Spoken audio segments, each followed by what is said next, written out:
बोसोरसालियाव अर्थात माने गसाइगाव जिल्ला सरस्वती प्रसाद संसदनिफ्राय आरो बेजों लोगोसे बे जिल्लानि सिङाव थानाय बे जाहैबाय बुंखा आनसलिक आरो प्लेसआ जाहैबाय सिंमारि गुदि फरायसालि। दा बे गुदि फरायसालियाव जोङो गोदो गोदायनि जिथु बैदिक नीतिनि आर्य नीतिखौ जों जेब्लाबो खुंबाय थादों आरो देग्लायबो बे 47तम अर्थात 4-7 खुंगा सरस्वती प्रसाद संसदखौ जोंनि बे सिंमारि जायगा गुदि फरायसालियाव लानाय जादों। आरो बे लानायजों लोगोसे जोंनि थांखिया जाहैबाय मानव धर्म।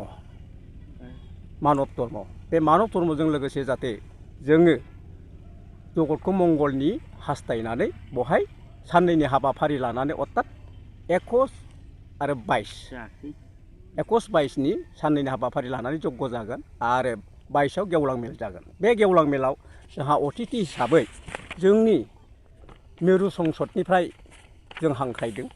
बे हांख्रायनाया जाहैबाय मोनाबिलि जग्यआव जाहैबाय मुसि खनसाम बसुमतारिया पारमार्थिक नायक। बे बाबाया प्रथम बहाय जग्यखौ बियो जागायजेनगोन आरो अखानायै गेवलां मेलाव जोंहा मुसि समायनेन्द्र नार्जारि अधिनायकआ बे गसाइगाव जिल्ला सरस्वती प्रसाद संसदनि जिथु बेखेवनाय बे बाबाया बेखौ बेखेवगोन। आरो बेजों लोगोसे दाब दाब जायगानिफ्राय बे जोंनि बे जिल्लानि सिङाव थानाय गसाइगाव जिल्लानि सिङाव थानाय सिंमारि बे भक्त मेलाव गोबां दाब दाब जायगानि आइ आफा बाबामोना नुजाफैगोन आरो बहाय जोङो प्रसादनि शास्त्र बिसारखौ बहाय फोलायना होनाय जागोन।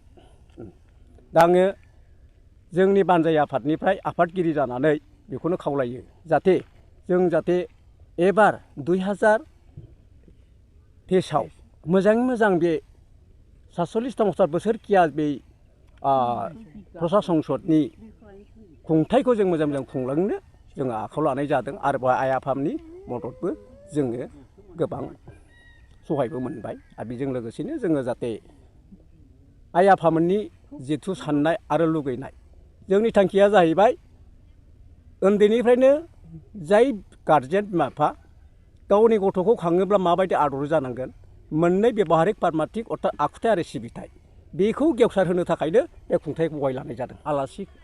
आलासि जाय गाहाय मिरुनिफ्राय फैगोन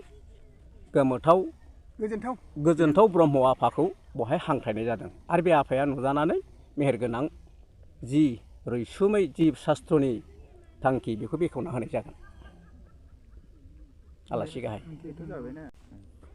मिरु संसदनि जिथु आलासि गाहायनि जिथु बिबुंथि अर्थात शास्त्रनि बेखेवनाय बे बेखेवनायाव ऋग्वेदनि सामवेदनि बे तत्वखौ लानानै बे आफाया प्रसार खालामगोन आरो मिथिहोगोन।